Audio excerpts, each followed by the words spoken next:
A gente começa mais um Aspomil de olho no futuro. Comigo aqui, meus amigos, como sempre, Rafael Batalha, Lucas Carvalho. E hoje a gente tem a honra de receber em nossos estúdios o comandante-geral da PM, Coronel Cássio. Muito obrigado pela presença, Coronel. Bem-vindo. Obrigado, eu que agradeço a oportunidade de estarmos aqui, o convite, é uma honra falar com vocês novamente.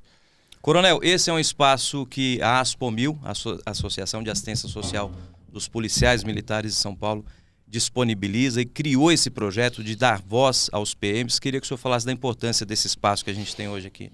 Bom, primeiro eu sou suspeito a falar que eu sou fã da Aspomil há muitos anos, conheço o trabalho sério que ela realiza. E o que é legal da Aspomil é que ela não fica presa naquele lugar comum, né, de fazer mais do mesmo. O fato, estamos aqui justamente por causa disso, né?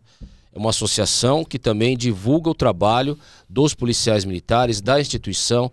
Então fica aqui o meu agradecimento como policial militar. Meu agradecimento, viu, Dirceu? Te agradeço muito pelo trabalho excelente que você tem realizado durante anos a fio aí, tá bom? Sucesso sempre, conta comigo. Agora, comandante, para chegar no comando da Polícia Militar tem toda uma história e a gente gosta aqui no Aspomil de Olho no Futuro de fazer aquele resumão, né? Quem é o Coronel Cássio, como o senhor começou, por onde o senhor já passou até chegar a um posto aí de tamanha importância que tem relevância nacional. Olha, você quando começa a carreira, você não pensa lá de como vai ser o final da carreira, principalmente quando você é muito jovem, né? Você quer ingressar na instituição, estudar, trabalhar, ver os lugares onde você vai trabalhar. E eu sempre tive muita sorte, né, de trabalhar em locais difíceis na instituição. Isso vai te preparando, né, vai dando experiência pra gente. Eu completo agora, já vou completar 35 anos de Polícia Militar. Em janeiro do ano que vem eu completo 35 anos. Para mim é muito significativo. Eu entrei na polícia bem jovem, eu tinha uns 18, 19 anos. Fui militar da Força Aérea também um tempinho. Vim para cá com muito orgulho, conhecer a instituição. Sou apaixonado pela instituição. Defendo a instituição onde quer que eu esteja, porque eu acredito muito no que a gente entrega para a comunidade, para a sociedade. E conhecendo o Brasil, eu acredito cada vez mais nesse modelo, né? De polícia séria, de polícia estruturada, de polícia que respeita disciplina, hierarquia, respeita os amigos, respeita os colegas, respeita o cidadão. Eu sei que para o grande público não é isso que normalmente eles veem na grande mídia, né? Ele não é isso que ele tem acesso, mas nós, como conhecedores dos nossos números, eu sei qual que é a verdade, então baseado na verdade vem a minha paixão. Ao longo de todo esse tempo de carreira, quais foram os maiores desafios que o senhor teve que lidar na Polícia Militar de São Paulo e que a própria instituição foi encarando, enfrentando? Porque nós estamos falando aí de anos e anos que as coisas vão evoluindo, vão mudando. O senhor lá, quando o senhor começou para hoje, o que o senhor vê de desafios que foram alcançados, que foram supridos? Olha, é bem interessante essa pergunta aí, que faz a gente pensar em muita coisa, né? Mas olha só, a polícia, ela se modernizou muito durante esse período, né? Nós tivemos aí, na minha visão, uma modernização muito grande na área de logística, na área de métodos de aplicação dos nossos recursos. Antes as coisas eram pensadas, mas elas não eram, como que eu posso dizer, não eram sistematizadas em todo o estado de São Paulo. Agora, já de muitos anos para cá, isso gerou repercussões nos indicadores criminais. Eu te dou um exemplo bem simples. Eu até brincava, eu falei isso recentemente. Quando eu era aspirante, o bom comandante de companhia, para o colega que está nos ouvindo aí, o comandante de companhia é o colega que é responsável por um território, uma cidade no interior, eventualmente, ou mais de uma, ou um grande bairro aqui em São Paulo, ou na região metropolitana. Aí a população varia de 80 a 120 mil pessoas. O bom comandante de companhia é aquele que a companhia era arrumada, né, Dirceu? Era uma companhia bem arrumada, bem estruturada, bem pintada. Hoje continua sendo, mas tem algo a mais. Esse algo a mais o que que é? São os indicadores criminais. É algo que a polícia evoluiu muito para isso. Hoje, o pessoal observa os indicadores criminais dia a dia. O que significa isso? Então imagina um bairro, me fala um bairro de São Paulo, uma cidade do interior, que vem na sua cabeça aí. Bom, a cidade do interior é Araçatuba, minha cidade natal. Araçatuba. Então, a cidade de Araçatuba, você tem o CPI 10, que é o responsável pela região de Araçatuba. E você tem ali na cidade de Araçatuba o 2º I, né, que é o batalhão. As pessoas lá, o planejamento, eles fazem o planejamento diariamente baseado nos indicadores criminais. Então, se você tem um aumento, uma incidência de furto, de roubo em qualquer região ali da cidade de Araçatuba ou no entorno, nas cidades, você vai ter operações policiais lá.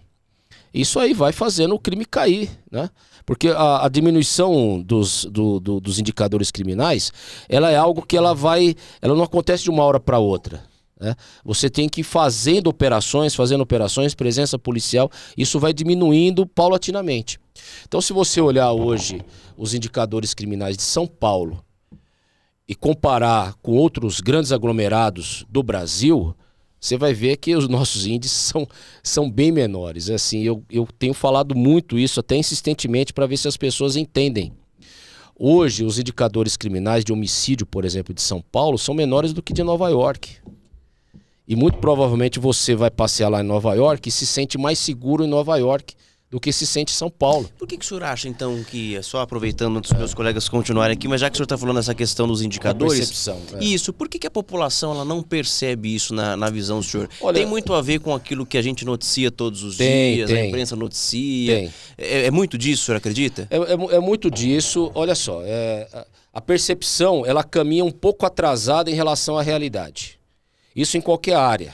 Então, qualquer serviço público ou mesmo privado, ele melhora.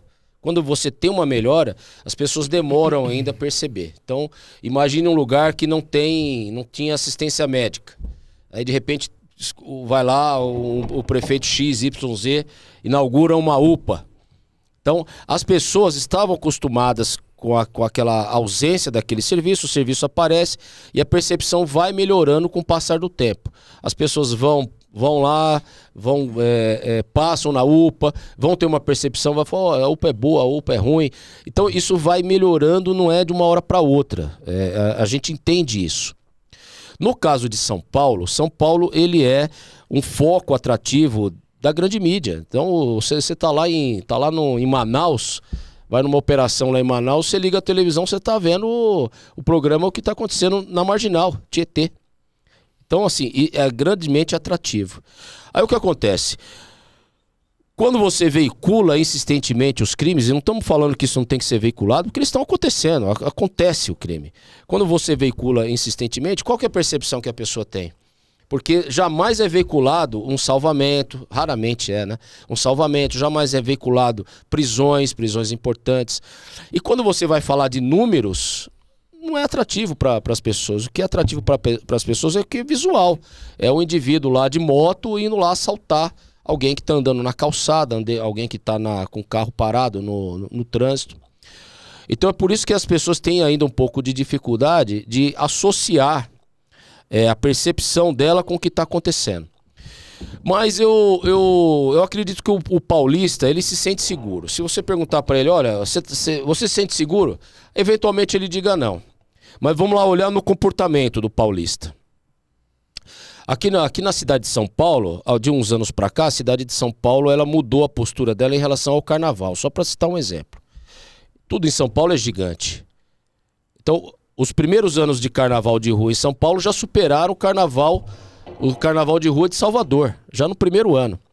Nós temos uma comunidade de aproximadamente 15 milhões de pessoas que frequentam o carnaval paulista. 15 milhões de pessoas, é muita gente. Mais do que a população da cidade. É mais do que a população da cidade durante todo o período. Então você tem 15 milhões de pessoas que vão. Essas pessoas elas vão com o celular, elas vão com a sua carteira, elas vão com o seu cartão. Se elas estão fazendo isso, é porque elas estão se sentindo seguras. Intuitivamente elas estão se sentindo seguras. E nós tivemos carnaval desse ano e do ano passado, os carnavais mais seguros durante todo o período que nós aferimos. Então, assim, a pessoa ela até comenta com os alunos, com os colegas, pô, eu tô me sentindo inseguro, São Paulo tá isso, tá aquilo, mas ela frequenta os lugares com o celular dela. Eu tô dizendo isso porque eu conheço locais que são realmente inseguros. Em local que é realmente seguro, o cidadão ele não sai pra rua com aliança, ele não sai pra rua com relógio, ele não sai pra rua com celular, ele não sai pra rua com a carteira, evita sair pra rua. Então são locais realmente inseguros. Então a gente, como profissional, você tem que fazer esse tipo de comparação. O que eu posso dizer, e que eu tenho dito aí algumas vezes, lá na década de 90, a gente tá falando dos anos 90 aí, lá na década de 90, o Rudolph Giuliani, ele fez cair lá em Nova York 30% dos indicadores criminais.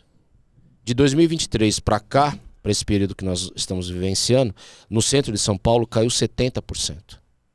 E a gente não ouve ninguém falar isso. O Rudolph Giuliani ficou famoso no mundo inteiro. Tolerância zero, por causa do programa Tolerância Zero. E aqui nós tivemos uma queda muito mais acentuada, ele 30%, nós 70%. Muito mais acentuada e você não ouve isso. As pessoas não comentam isso. Então as pessoas não entendem isso. Então o brasileiro ele ainda carece de informações de qualidade na nossa visão para alterar a percepção dele. Coronel, antes de entrar em alguns assuntos, não são polêmicos, mas são mais fortes talvez, eu queria que o senhor falasse um pouquinho sobre, são 35 anos praticamente de polícia, certamente o senhor viveu momentos que o senhor não consegue esquecer, que o senhor nunca vai esquecer. Sim. Para nós são grandes coberturas, né? Acidentes aéreos, mas para o senhor são às vezes grandes tragédias, situações de crise. O que mais marcou o senhor nesses anos todos de PM? É difícil falar porque a gente já participou de tantas ocorrências, né? Situações em presídio. Alguns anos atrás você tinha muitos problemas dentro do sistema prisional brasileiro. Aqui no sistema paulista também, que é o maior do país, você tinha muitos problemas. Essa etapa tá vencida. Tivemos momentos importantes ali. Mas assim, mais recentemente, foi a queda do avião aqui no interior de São Paulo, na região de Campinas, onde a gente esteve lá trabalhando por 3 dias consecutivos. Aquilo ali foi uma situação bastante chocante, acho que para todo mundo, né? É importante registrar que houve um profissionalismo que poucas vezes eu vi, né? Registro aqui o profissionalismo dos colegas de todos os órgãos da Polícia Militar, do nosso Corpo de Bombeiros, do nosso patrulhamento rodoviário, trânsito, policiamento local, que se envolveu ali. Só para pontuar, os colegas Coronel, o senhor está citando o acidente com o avião da Voa e Paz, que caiu num condomínio em Vinhedo, no interior de São Paulo, onde morreram 62 pessoas. O senhor participou ativamente disso. O que marcou no senhor ali nessa tragédia? O que o senhor viu que o senhor não vai esquecer? A atuação dos seus homens? Olha, a atuação profissional de todo mundo. Em alguns momentos o clima ficou emotivo, porque é um acidente muito dramático. São mais de 60 vidas ali, né, que se perderam naquele acidente. Mas o momento que, para mim, particularmente, foi o mais marcante foi a hora que o Corpo de Bombeiros estava fazendo um desmonte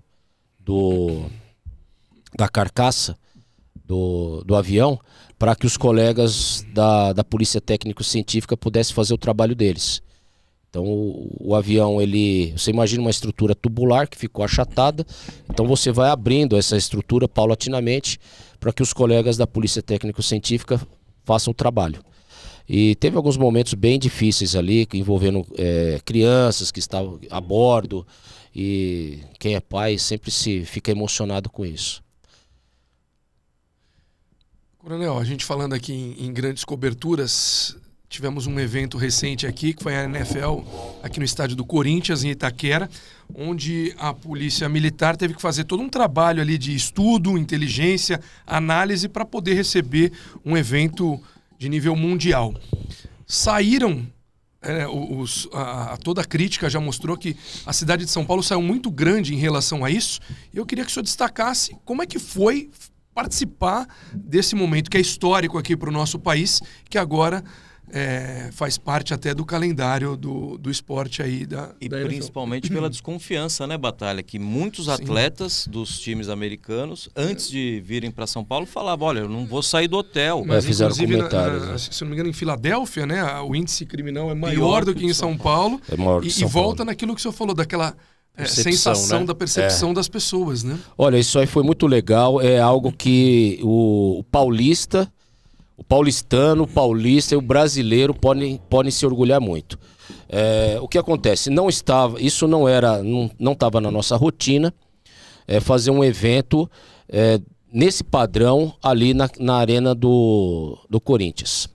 Quando nós soubemos do interesse da organização de fazer o evento, nós já começamos a fazer reuniões. Fica aqui o meu muito obrigado à nossa coordenadoria operacional, na pessoa do Coronel Carvalho, que fizeram um trabalho muito excelente de planejamento, e depois todos os 1.500 policiais que foram empregados nessa operação.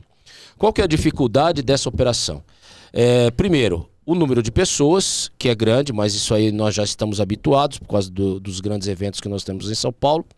Mas também vieram muitos estrangeiros, e a chegada até a arena é uma chegada longa. Nós estamos falando de um percurso, ou seja, de transporte coletivo ou de transporte individual longo. Então isso expõe muito as pessoas que eventualmente não conhecem a cidade. Então nós fizemos um planejamento no sistema de transporte, seja ele coletivo e também nas grandes avenidas que levam ao local. Fizemos um trabalho muito intenso lá também nos locais onde os atletas ficaram hospedados, e também boa parte dos turistas. Fizemos um policiamento preventivo lá. E no próprio estádio, aí sim que nós já temos bastante experiência. E o resultado final é que nós não tivemos nenhuma ocorrência de roubo, né? Que era o delito que a gente imaginava que pudéssemos ter problema, e aquele delito que sempre dá repercussão. Então você teve um grande evento como esse, da NFL, de repercussão internacional, que ele foi transmitido ao vivo para o mundo todo. E é claro, qualquer problema que tivesse ia ser alavancado, né? Nada aconteceu sob esse ponto de vista. Até o trânsito fluiu adequadamente, né? É claro, é um dia de jogo, tem muita gente, enfim. Mas o que me deu muito orgulho e que eu quero compartilhar com os paulistas é que eu conversei ao final com os organizadores do evento, já próximo do final do jogo. Conversei também com a chefe de segurança do evento, que é uma policial da cidade de Washington, aposentada já. E eles só elogios pro trabalho da gente, muito acima da expectativa. E o que é mais bacana, ainda para a economia da cidade, para o nome da cidade de São Paulo, para o nome do nosso estado, para o turismo de forma geral, é que esse evento em São Paulo entrou no calendário da NFL. Então está no calendário da NFL. Então isso assim é um selo de qualidade. Do sucesso de todo o trabalho das forças de segurança também, né? Eu não tenho a menor dúvida, porque olha só, a arena ela é preparada, ela foi abertura de uma Copa do Mundo há 10 anos atrás. Então a arena ela é preparada. O transporte público é preparado para grandes eventos. Só que onde que poderia ter sido o tendão de Aquiles? Na lógica dos organizadores. A segurança, porque eles querem que o atleta esteja seguro, que o turista esteja seguro. E que todo mundo que vai lá apreciar o evento esteja seguro também. Isso nós garantimos com o trabalho desses policiais. Fica aqui meu muito obrigado a todos eles. Inclusive com venda de bebida alcoólica, né? Com venda de bebida alcoólica. É proibido em futebol, né? É proibido em futebol. A Polícia Militar ela tem uma postura muito técnica, muito séria sobre isso. É algo que a gente pode conversar em outras ocasiões, mas foi feita a liberação, e mesmo assim nós não tivemos problema, não tivemos registro de um roubo, tivemos registro de 4 ocorrências simples, uma ou duas foram ocorrências de socorro, uma senhora passou mal lá, alguma coisa muito simples, foi prontamente resolvida. E o que é legal, você tem hoje, fora dos Estados Unidos, até onde eu sei, por conta dessa conversa, só mais 3 eventos. Um em Londres, que é um país de primeiro mundo, de segurança consolidada, de leis consolidadas. Alemanha, Berlim, né? Berlim ou Munique? Berlim, né? Que também vai ter um jogo, e São Paulo. Então isso para nós é motivo de muito orgulho e espero que isso permaneça durante muitos anos e fique aí dentro do calendário para que o brasileiro possa ter mais um evento para ele curtir. Coronel, antes da gente começar a nossa gravação, o senhor falou que o senhor tem um mapa de São Paulo na cabeça, é meio que uma memória fotográfica, né? E agora há pouco também o senhor falou a respeito desse trabalho de mapeamento que a Polícia Militar faz das regiões que mais necessitam de uma operação específica, por exemplo. Queria que o senhor dissesse para a gente o seguinte: hoje, qual que é a região de São Paulo que concentra os maiores esforços da corporação e que tipo de crime que a polícia mais tem combatido hoje aí, que seria talvez a prioridade da corporação? Tá. Assim, esse negócio do mapa aí eu brinquei porque assim, eu fiquei muitos anos lá na rota, e na rota você não sai para patrulhar sem saber o que você vai fazer, né? O que, onde, em que horário. Então isso tudo fortalece aí os nossos números. Vamos lá. Hoje você tem uma diminuição muito bacana que não começou agora, é uma estratégia longa da polícia e que coloca hoje os nossos números, a nossa taxa em 6,2, 6,24, 6,32 de homicídio. Isso é uma taxa muito baixa. Isso é taxa de primeiro mundo, é taxa europeia. Como eu falei, a gente até brincou, né? A taxa de Nova York é maior que isso, a taxa da Filadélfia é maior do que isso. O que nós estamos atacando hoje, que é um crime que impacta muito na percepção de segurança do cidadão, é o crime de roubo. O crime de roubo ele adquiriu já de alguns anos para cá uma dinâmica muito acelerada, com empregos criminosos empregando motocicletas.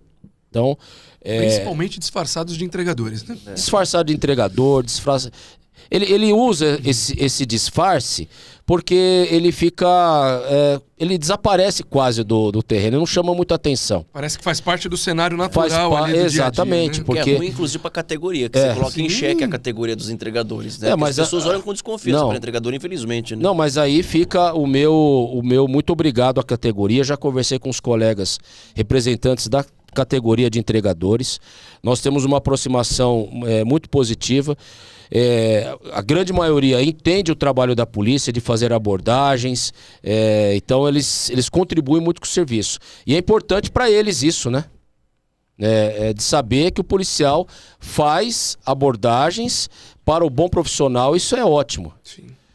Enfim, então essa dinâmica do emprego do criminoso, sobretudo os criminosos jovens, na faixa de 16 a 35 anos, que via de regra, historicamente, são mais violentos, utilizando de motocicletas como ferramenta para chegar no local do crime e para fugir do local do crime também.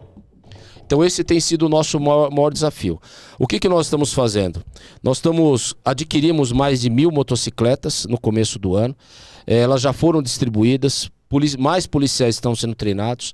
Na área centro de São Paulo, nós criamos mais uma companhia Rocan, uma companhia em torno de 120 homens, mais ou menos, com motos grandes, com motos potentes, com capacidade para fazer um policiamento preventivo nos locais onde eles estão roubando, mas também com capacidade para fazer um policiamento repressivo imediato, assim que tiver um roubo. Então, assim, os números, eles têm caído nessas áreas. No entanto, nós ainda não estamos satisfeitos com os nossos números. A gente precisa trabalhar mais isso. Qual que é uma dificuldade importante que a polícia tem? É que, eventualmente, a gente prende o mesmo indivíduo, o mesmo camarada, o mesmo criminoso, mais de uma vez. Eu ia perguntar até se era frustrante para os senhores essa missão, né? Que eu até comentei outro dia com um policial militar, desculpa interromper os colegas aqui, que durante uma operação na Praça da Sé, que o policial falou: a gente prendeu aquela moça ali semana passada, tá traficando e tal. E aí a justiça vai lá... E às vezes uma prisão dessa requer o emprego de um monte de viatura, profissionais, operações policiais que a gente acompanha tanto, e o cara tá, depois de uma semana... Né? Infelizmente é comum. Uma semana é muito, né? O cara às vezes dias depois tá solto. Frustração, né? É uma palavra que cabe aí, coronel, ou não é bem isso? Porque eu acredito que os senhores vão lá, se empregam em tudo aquilo que foi pensado, estudado, prende a pessoa. Vê lá, semana que vem, o mesmo criminoso está na rua e cometendo o mesmo crime. É frustração, um pouco de decepção também. Mas com o passar do tempo, à medida que você vai ficando experiente, ficar experiente é isso, né? É saber entender o cenário.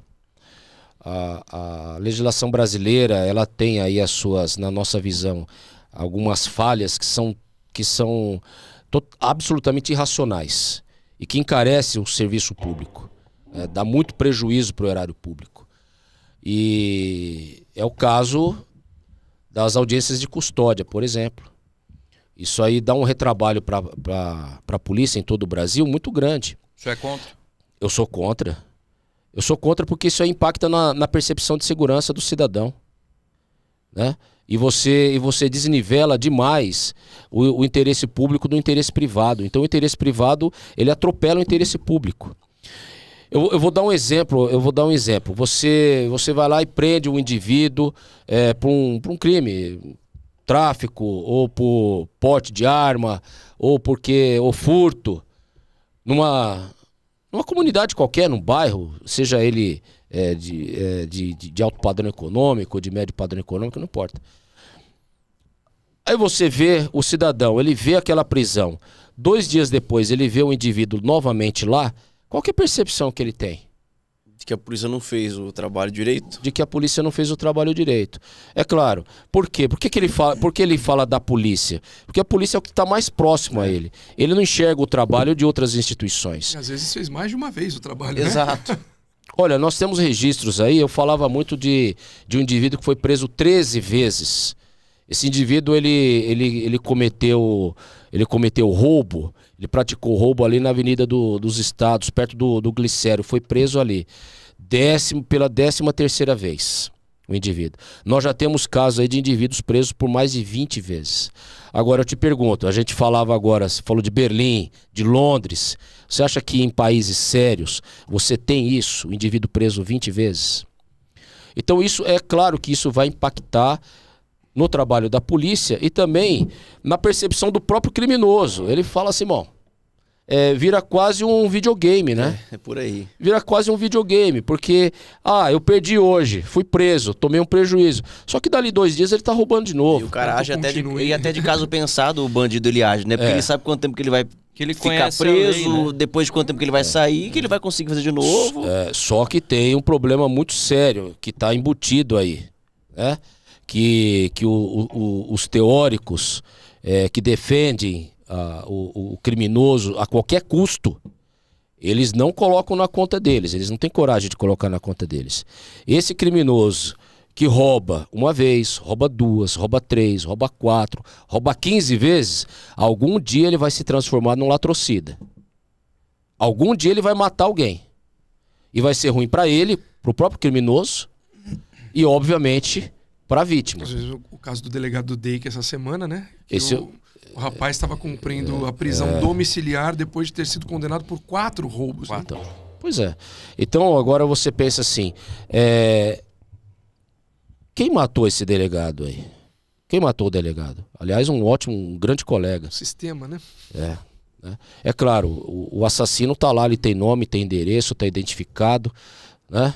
Mas algo possibilitou Mas que isso acontecesse, né? Ele foi incentivado por todo um sistema a continuar nesse comportamento até chegar naquele momento, porque ele não sente a reprimenda do Estado.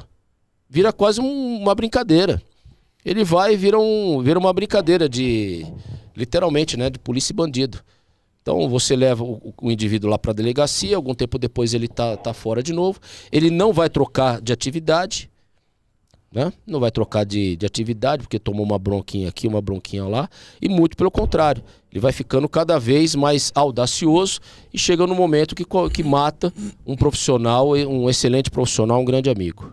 Coronel, no cenário que a gente vive hoje, no Brasil que a gente vive hoje, a gente percebe isso todos os dias também, cobrindo, né, matérias policiais, fica essa sensação real, né, de que a segurança poderia ser muito melhor se as leis do nosso país fossem melhores. E aqui a gente vê, e a gente pode falar isso abertamente, não tem nenhum problema, que a lei é muito pró-bandido, pró-criminoso.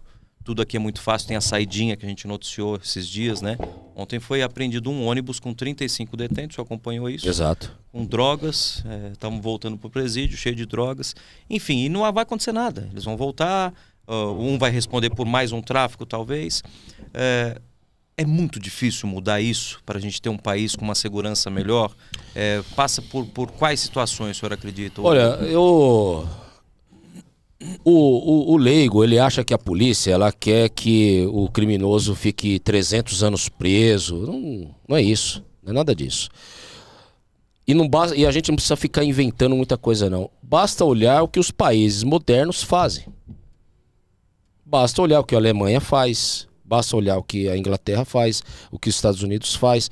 Vamos dar uma olhada no que os países sérios estão fazendo com os seus criminosos. É simples assim, não precisa inventar muita coisa. Eu costumo brincar que assim, o bandido brasileiro, ele é folgado, né? Ele é muito folgado. E por que ele ficou folgado? Porque o que aparece de gente para pentear o cabelo dele, quando ele nem pede, ele nem precisa, um monte de virou quase que uma profissão. Então você tem muita gente para fazer isso, mas quando esse indivíduo ele mata alguém, essas pessoas desaparecem. Essas pessoas desaparecem. E onde elas estão agora? Porque aqui, se eu ligar agora lá no meu Copom e pedir o telefone de um pai, de uma mãe, de uma vítima, né, de alguém que perdeu um ente querido, a gente liga lá e pergunta para ela o que ela acha da defesa sistematizada que existe em torno dos criminosos no Brasil. Exagerada, né? Vítimas, né? A polícia não quer exageros, hein? A polícia não quer exageros. A gente só quer uma lei de execução séria. Eu te dou um exemplo que eu conversei ontem com amigos. Eu era tenente, teve uma época que a rota fazia escolta de adolescentes infratores. E havia uma unidade da Fundação Casa ali no Brás, e ainda existe. Cara, vivia cheia aquela unidade, e a gente fazia escolta para levar esses adolescentes infratores no fórum para depor. Isso fazia parte da nossa rotina. Hoje você não tem mais funcionário lá do que indivíduo preso. Mas são esses indivíduos que estão de moto roubando o cidadão. Que a gente vê quase todos os dias aí uma cena de uma câmera de vigilância residencial mostrando alguém sendo assaltado. A gente fala que a câmera de vigilância hoje não intimida mais o bandido, né? Só registra aquilo que ele fez. Ela só registra, não intimida. Comandante, o senhor acredita... A gente está já se encerrando aqui para a parte final da nossa entrevista, mas queria deixar que o senhor esclarecesse aqui se, na sua visão, a população ainda tem dúvidas em relação ao papel de polícia. O cidadão comum, às vezes ele confunde o que o policial militar faz, o que um civil faz, e acaba um pagando o pato do outro lá, justamente por falta desse esclarecimento. Vamos usar aqui até como um serviço de utilidade pública para poder esclarecer realmente esse assunto. Assim, a polícia militar, ela tem essa alta visibilidade porque é o que o cidadão vê todos os dias. Então, assim, de uma forma bem apertada, é um resumo bem apertado. A polícia militar é responsável pelo policiamento preventivo, né? Evitar crimes. Por isso que a gente estava na sua primeira pergunta lá, a gente sempre concentra os nossos esforços onde você tem maior concentração de crime. Eventualmente o colega fala, mas eu tenho visto pouco policiamento aqui na minha rua. Ainda bem, então, porque os indicadores criminais estão baixos aí. Se estivesse alto, você teria visto mais. Então, basicamente, o nosso trabalho é o trabalho preventivo e repressivo imediato. O que é repressivo imediato? O roubo está acontecendo, o crime está acontecendo, a emergência está acontecendo. Alguém diz que 193, diz que 190, que são os dois números de emergência, a Polícia Militar irá lá atender. Se tiver que acionar outras instituições, acionará outras instituições. O trabalho dos amigos da Polícia Civil é a investigação. Aconteceu o roubo, eles vão investigar autoria e materialidade. Porque a polícia, acho que ela fica naquela linha de frente, né, comandante? Sim. É o primeiro contato com a da população, né? É o primeiro contato. Hoje o nosso tempo-resposta varia um pouco, mas o nosso tempo-resposta em alguns lugares daqui de São Paulo, ou nos grandes centros, está em torno de 4 minutos. E nos locais um pouco que o nosso tempo de resposta não é o ideal ainda, mas está em torno de 14, 17 minutos. Então a pessoa diz que o 90 é a primeira instituição a chegar. Coronel, rapidamente, eu queria que o senhor fizesse um comentário. Eu sei que a Polícia Militar é uma instituição apartidária, mas aproveitando que nós estamos num período eleitoral, nessa mesma mesa trouxemos muitos policiais militares que são candidatos nessas eleições. Eu queria que, de uma forma genérica, porque, repito, a Polícia Militar é uma instituição apartidária, mas que o senhor dissesse o seguinte: quais são as características ou quais são ali a noção de disciplina que um policial militar pode trazer e pode contribuir para o processo político de uma cidade? Olha, os policiais militares que estão na ativa, a gente nós não podemos nos manifestar politicamente. O policial que tem o desejo de sair candidato, ele pede uma licença, existe uma licença específica para isso, e ele exerce o seu direito de sair candidato. O pessoal que é candidato, que eu vejo, que eu fico até com certo orgulho desses colegas, é que ele leva para o universo político, que eu acho que é carente disso, um pouco de civilismo, tá? O policial militar, ele aprende a respeitar as instituições. Outra virtude nossa que a gente trabalha e incentiva muito é a honestidade, né? Isso na nossa visão, é uma carência generalizada no nosso país. Então, ele tende a ser honesto, ele tende a ser disciplinado, ele tende a ser respeitador das instituições, que é isso que você vê aí na atividade política mais correta que você vê pelo mundo. E eu acho que é algo que nós precisamos no nosso país, demais, né? Entender aquilo que eu falava ainda há pouco, a diferença entre os interesses individuais e os interesses coletivos. Que são aqueles que conhecem de fato a realidade do povo, né? O senhor disse aí, ainda falando da memória fotográfica, de conhecer o mapa da cidade, são esses policiais que estão todos os dias nas comunidades, que conhecem o crime de perto, que conhecem a dificuldade das pessoas. Eu acho que tem até uma possibilidade maior de atuação ali, né? Eu acho que existe uma virtude do policial militar que não tem como você tirar ou você superar. O policial, ele tem contato, ele percebe a necessidade das pessoas nas ruas. Ele vai lá socorrer um indivíduo, uma vítima de um roubo, por exemplo, e ele encontra lá a mãe daquela vítima. Ele encontra a filha ou a esposa, como você falou do caso do delegado. Essa percepção ninguém tira dele, do policial. Essa percepção você não estuda no livro. Você pode fazer doutorado, mestrado, você nunca vai ter essa percepção. Você não estuda no livro, você não aprende numa apostila, você só aprende vivenciando. E eu acho que isso é um grande patrimônio de experiência para o policial militar, que ele pode contribuir com a sociedade. Porque a verdade está justamente aí, na visão inclusive das vítimas. Coronel, antes de encerrar, aliás, eu acho que esse programa, viu, Tenente, a gente vai precisar de mais vezes, porque tem muito mais assunto para a gente abordar com o comandante-geral da PM, mas eu não posso encerrar antes de tocar num assunto que é muito importante e que a gente noticia todos os dias no nosso programa, que é o crescimento das facções organizadas, principalmente a maior hoje de São Paulo, que é o PCC, e a atuação importante da PM. A gente teve no começo do ano uma forte atuação da PM no Guarujá. A gente sabe que como cresceu o crime organizado também no litoral, e a PM está combatendo isso, e muitas vezes a PM acaba levando pancada de tudo quanto é lado. As pessoas não entendem a dificuldade de combater o crime organizado, e eu queria que o senhor falasse dessa importante atuação da PM no combate, principalmente a essa facção. Bom, primeiro que a instituição amadureceu muito para fazer esse combate ao crime organizado. Nós já tivemos épocas em que isso era tabu, embora o crime organizado ele acabou se aproveitando disso, né, desse espaço que foi deixado. E o nosso trabalho hoje é de reverter essa lógica aí, né? O crime organizado no estado de São Paulo, ele está perdendo o território, e mais do que perder território, aliás, ele não tem território, né? Mas mais do que perder esse espaço, ele tem tomado prejuízo. Nós estamos aí com recordes de apreensão de drogas, recordes de apreensão de armas, recorde de indivíduos de alta relevância para o crime presos, né? Nós temos uma operação chamada Operação Adaga, que o ano passado ela apreendeu mais de 8.000 indivíduos de todo o escalão hierárquico de facção criminosa, de organização criminosa. E o próximo passo é a integração com as outras polícias militares. Eu converso praticamente todos os dias com os colegas, nós temos grupo de trabalho, grupos de execução, trocas de informação com os colegas das polícias militares do Brasil inteiro. Então, se um criminoso ele tem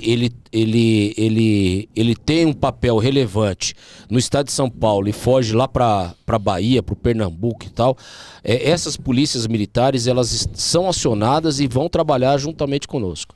Então é como se a gente tivesse uma grande polícia militar nacional atuando de forma coordenada para desmobilizar principalmente os ganhos e os lucros do crime organizado, que é onde ele consegue a ferramenta para crescer. O processo está bem claro, a gente vê isso nitidamente, principalmente pelas apreensões de drogas e armas e o prejuízo financeiro que o crime ele tem tomado. Isso aí são medidas claras e evidentes, mas para mim o principal é que você percebe que paulatinamente eles vão perdendo essa capacidade de se organizar.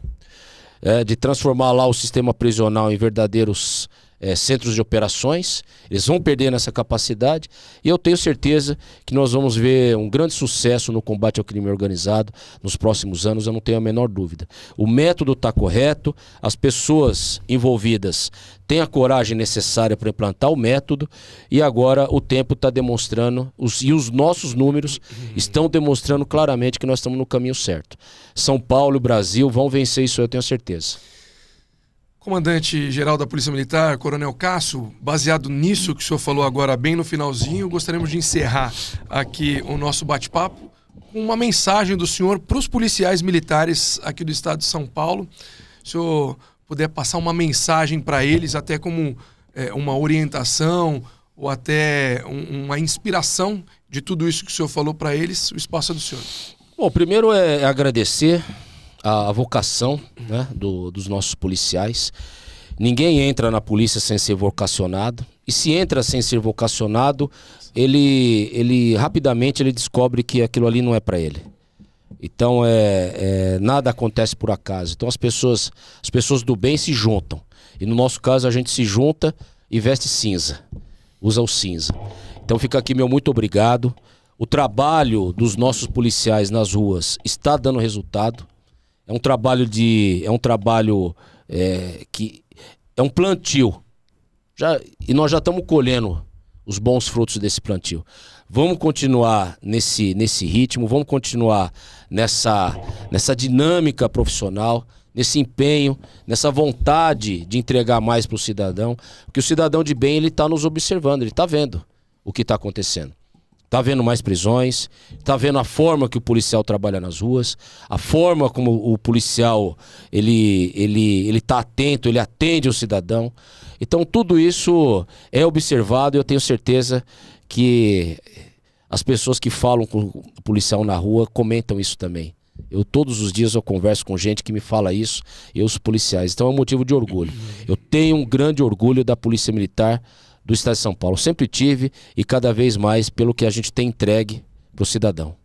Coronel, muitíssimo obrigado então pela presença, pela participação. Seja bem-vindo em outras vezes. Tenente Dirceu, já vamos pôr na agenda aí, viu? Tem muito assunto, Tenente. Precisa falar de torcida organizada nos estádios. Precisa falar de Cracolândia, área aberta de uso, né? Que chama agora. Cenas abertas de uso. Cenas abertas de uso. Tem muito assunto, o senhor vai precisar voltar aqui, hein? Estamos à sua disposição aí. Já tem um compromisso aqui, hein, Tenente? Olha lá. Tá vendo só. O Dirceu é um grande amigo, tá? Estamos à disposição. E é bacana para a gente esclarecer também algumas dúvidas de quem nos ouve, quem nos vê aí. E esse é um espaço para isso, é para a Polícia Militar, né, meus amigos? Coronel, É isso. Muito obrigado mais uma vez em nome da Aspomil, do Tenente Dirceu. Então a gente já fica aqui com esse compromisso de nos encontrarmos brevemente. Tá combinado. Obrigado, abraço. gente. Um grande abraço. Obrigado, coronel. Esse mais um Aspomil, de olho no futuro, a gente se vê por aí. Até.